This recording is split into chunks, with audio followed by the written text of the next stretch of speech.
If you're the owner of a 2010 through 2014 Raptor and are looking for a serious upgrade for the front suspension of your Gen 1 rig, then you might want to consider going with the factory Fox Race Series 3.0 coilovers that we have here. Now the Fox 3.0s will not only increase the size and capacity when compared to your OE 2.5-inch Fox coilovers, but will also include things like the external reservoirs, the adjustable collars to allow for up to 2 inches of front end lift, and then finally the unique Fox dual speed compression adjusters. Now altogether guys, this will certainly not be a cheap upgrade at around that $3,000 price point, but in return you are getting some of the nicest hardware in the category.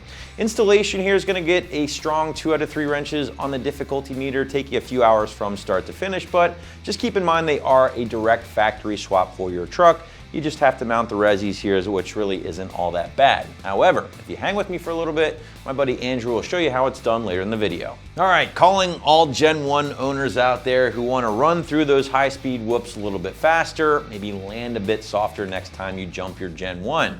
These guys are going to be a huge improvement and upgrade over the factory components on your Raptor. From the size to the capacity, the spring itself, and even the adjustability, there really is no comparison here. In fact, when these guys are actually installed, you can look forward to up to a 60% improvement in damping over those factory 2.5-inch Fox stuff that came stock on your truck. And let's be honest, those things are probably pretty tired by now after years of abuse.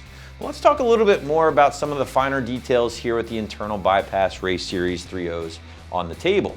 So right up front guys, you are looking at a true 3.0 or 3-inch body loaded with a 6061 T6 aluminum piston, which is riding on a 7/8-inch hardened steel shaft.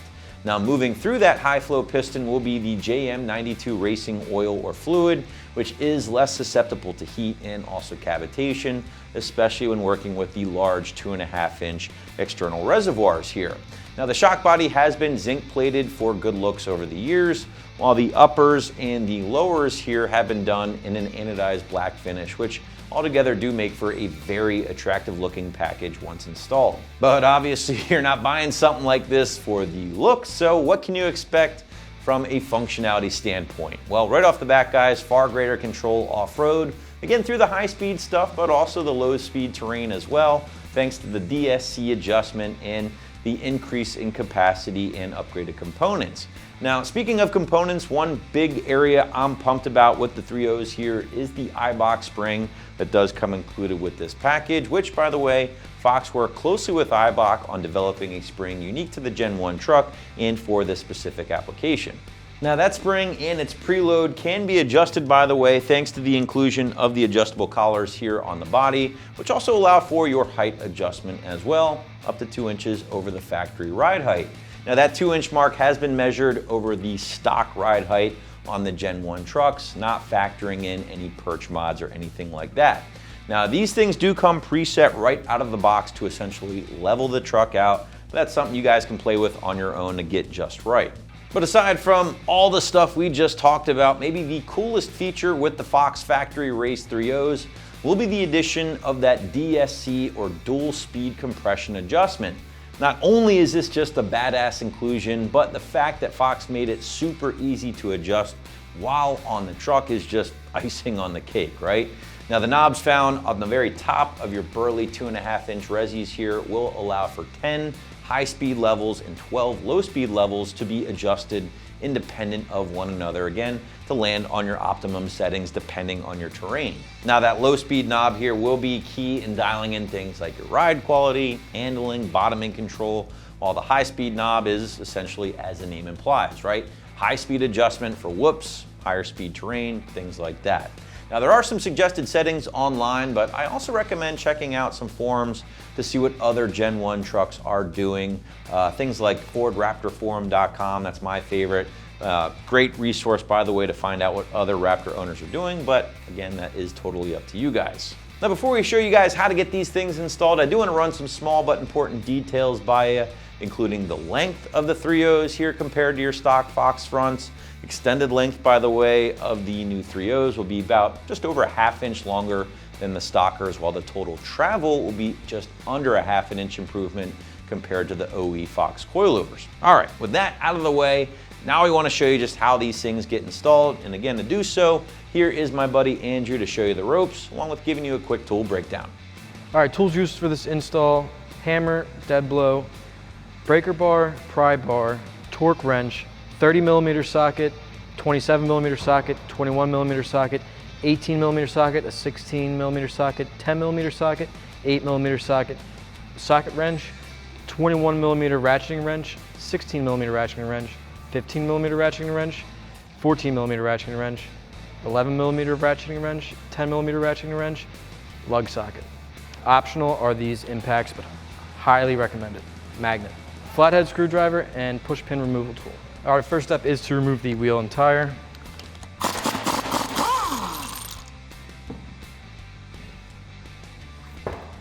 All right, now we're gonna be removing this 10mm bolt and this 8mm bolt just to get some extra room for these brake lines.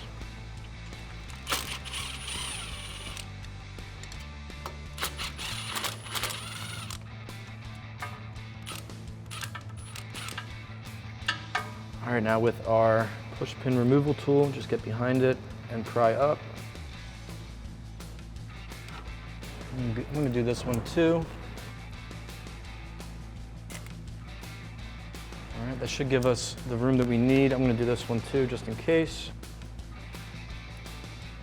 All right, we're gonna get those out of the way. All right, so there's 3 15mm nuts along the sides. Do not touch the nut that is in the middle. If you do, that will release all the spring compression and it's just bad news. So we are going to loosen these nuts and remove them.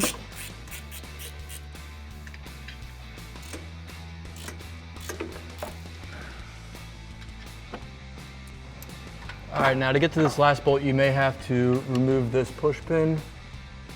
Get this out of the way. It is just a Christmas tree type deal. All right, now I can set that flat on there and remove it.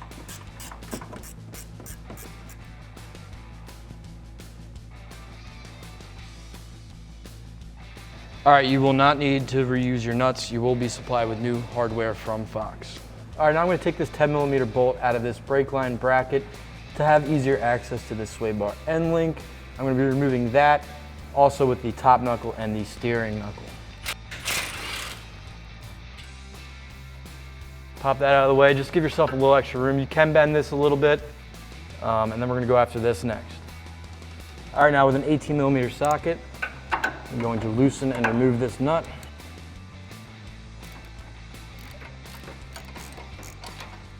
All right, I'm just gonna remove that nut, and when this lower control arm drops, that'll be able to drop out a little bit further, allowing us to take that coilover out. All right, now we're at the front of the truck. We are going to be removing our steering arm from our knuckle. This is a 21mm.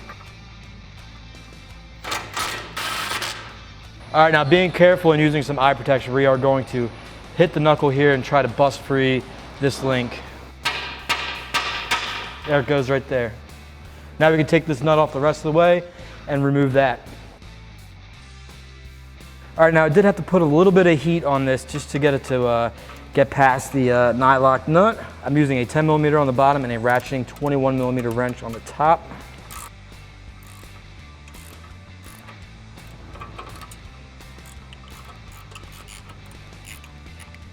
Set that to the side, and then we're gonna go after our upper ball joint right there.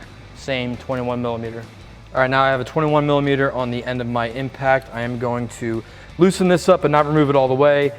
Just leave the last couple threads on so you can hit that off the upper control arm and the ball joint.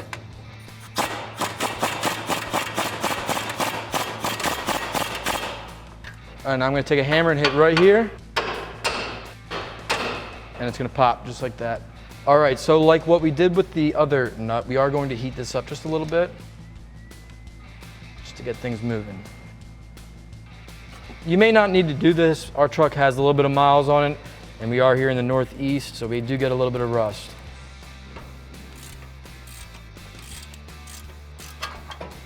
All right, now you can lower your lower control arm and just be careful of your brake lines. Again, we already disconnected all that, so There isn't much tension on that at all. Now we're ready to go after our lower mount for our strut. All right guys, for this next step, I'm using a 30mm and a 27mm socket. So the 27mm socket goes on the front side and the 30mm socket will go on the back side. So from the back side, I'm gonna be using this nice big breaker bar. And on the front, I'll be using an air impact. All right, I'm gonna take my nut off the back side. All right, now I'm gonna reposition myself and get this strut out and pull the bolt. All right, now we're gonna pull that bolt out, set that to the side. We are gonna reuse that for our new shocks, and you can take the old one out. You may have to push down on the lower control arm a little bit. There is a little bit of play. Slide that out. Everything you saw up front, we're gonna repeat on the other side. So now that we're looking at the top of the strut, you can see the left, that is for the driver's side. This elbow here is going to be oriented towards the front of the truck, and they supply you with this nice 16mm hardware that threads right onto the top. Now let's get into the truck. All right, now we're gonna take our new coilover, place it in. And what we wanna do here is make sure our bolt holes are lined up. And you wanna try to slip the bottom of this in. You may have to push down on the control arm a little bit to have it slide in. Now I'm just gonna give it a couple taps with this soft hammer just to get the seat down there. Now I'm gonna put my factory bolt back through it. All right, now lifting up on the lower control arm and taking your new 15mm hardware, install that on the top of the strut. All right, get that started, and then get your other one started. You can tighten those up once everything is started.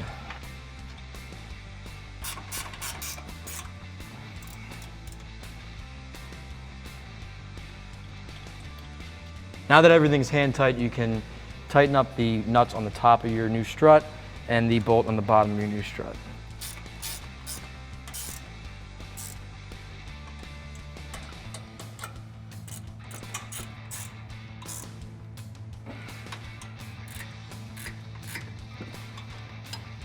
All right, now with the torque wrench set at 24 foot-pounds, you want to tighten down your 3 top bolts.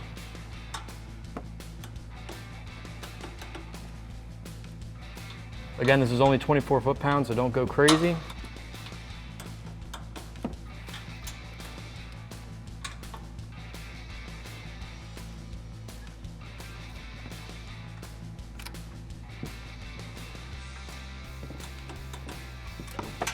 All right, so I'm just putting the back of the nut on the bottom of the new strut. Again, we're using the factory hardware. It is a 30mm on the back and a 27 on the front. Now I'm gonna put my socket with big breaker bar on the back side. And then on the front side, I'm going to have my 27mm on a pneumatic impact.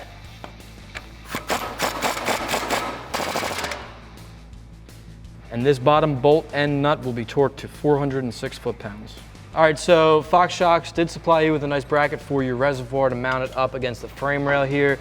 There are a few holes down here that we are gonna slide these welded bolts through. Now you can go through the front of the frame here, or you can try to go through this hole. I'm gonna do a little combination of the both. I'm gonna take the bracket and go through the front of the frame in between the bumper. Then I'm gonna grab it with the magnet and bring it through.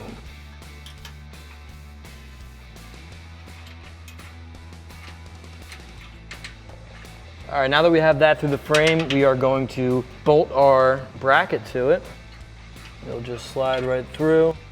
I'm gonna hold one end to make sure it doesn't pop through back into the frame. They supply you with a washer and a nut for this. Make sure you use both. Goes the washer. So this one is a 14 mil. I am using a 14 mil ratcheting wrench on this just because of the space issue.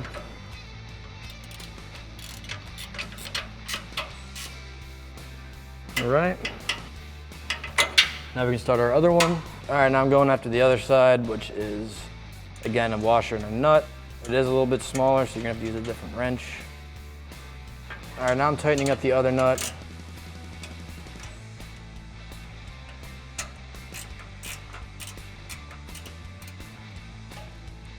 now you're good to go. All right, so I opened up the clamps all the way. I'm going to slide my reservoir over top of them, bring them back into the groove. And before I tighten them down, just make sure it's positioned the way I want it. And be sure to put these hose clamps in a spot that you can access them. I'm gonna go slow on my impact. All right, now we're gonna reconnect our upper ball joint to our spindle. Move this into the spot. Now I have a big old pry bar that I'm gonna put on top of the shock tower. Make sure to keep an eye out for your brand new coil. And I'm going to align the ball joint. All right, now I'm gonna put a couple turns on this before I torque it down. All right, I have a 10 millimeter on the bottom and the 21 tightening it up. We're gonna tighten this down to 85 foot-pounds once we get that ball joint seated back where it belongs.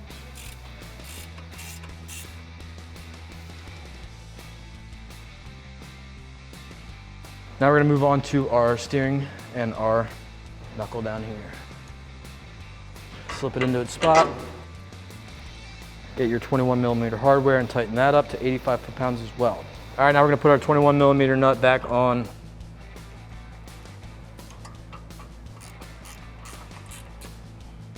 Now we're tightening up the nut for the steering knuckle.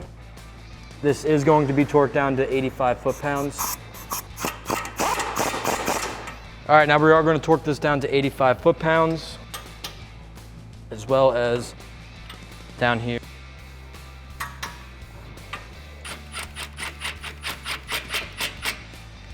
All right, now don't forget about your clip that goes in here and as well as in there, and then you're good to go.